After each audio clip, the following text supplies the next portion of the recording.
Today I will tell you how can you open a Python file in VS Code.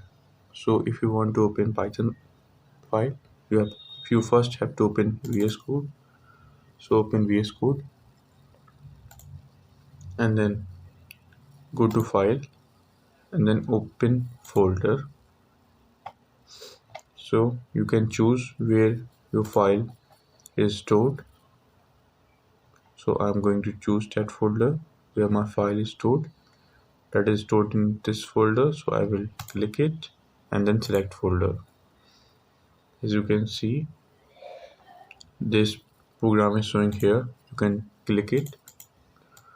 Now you can see here is a Python program. Now if you want to run it, you can click here. As you can see, it is running. You can enter the values.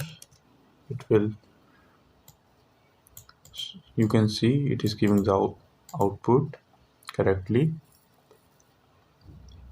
So this is the method by which you can open a Python file in VS Code.